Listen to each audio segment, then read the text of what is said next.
సమంత ట్రోలర్స్‌కి కాదు, ఆఖరికి అభిమానులకి కూడా చెక్ పెట్టేలా తన ఫ్యాషన్ ఈవెంట్‌లో తనదైన రీతిలో ఇచ్చిన రిప్లై ఇప్పుడు అందరినీ కూడా ఎంతగానో మైమరిపిస్తుంది. ఆఖరికి శోభితలో ఉన్న టాలెంట్‌నే కాకుండా తన మాటల్లో, తన ఆలోచనలో ఎంత అర్థం ఉందా అనే విషయం మరొకసారి రివీల్ చేస్తూ వచ్చింది. ఇక అందరికీ తెలిసిందే అక్కినేని శోభిత, అక్కినేని ఇంటి కోడలైనప్పటి నుండి తను స్పెషల్ ఫోకస్ అవుతూ వచ్చింది.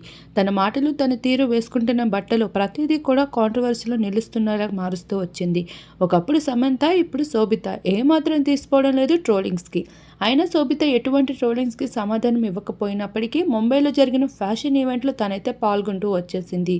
గాడ్ ట్రెడిషన్ అంటూ ఒకప్పుడు వేసుకున్న సాంప్రదాయం బట్టల్ని మరొకసారి రీక్రియేట్ చేస్తూ అయితే వచ్చేసింది. ఈ స్టైలిష్ లుక్స్తో తన ప్రదర్శన అందరినీ ఆకర్షిస్తూ వచ్చేసింది. ఈ ఫ్యాషన్ ఈవెంట్ కోసం మాట్లాడుతూ తనైతే ఒక మాటతో చెక్ పెట్టింది.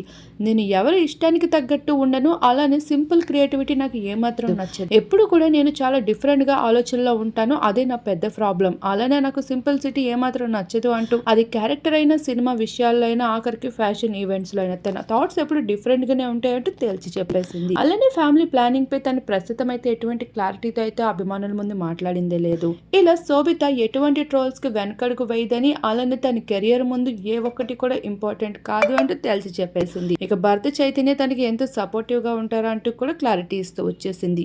ఇలా శోభిత ధూళిపల మరొకసారి అభిమానులకి ఫ్యాషన్ ఈవెంట్ ద్వారా చెక్ పడుతూ వచ్చింది ట్రోలింగ్స్ అన్నిటి. తను వేసుకునే బట్టలు, తన నడవడికలోనే కాదు తన మాటల్లో కూడా తన ఫ్యాషనిటీ, తన స్టైల్ ఏంటి అనేది ఫైనలీ అభిమానులకి షేర్ చేసింది. ప్రస్తుతం తన స్టైలిష్ లుక్స్ ని మన వీడియో రూపంలో మరొకసారి చూసేయండి.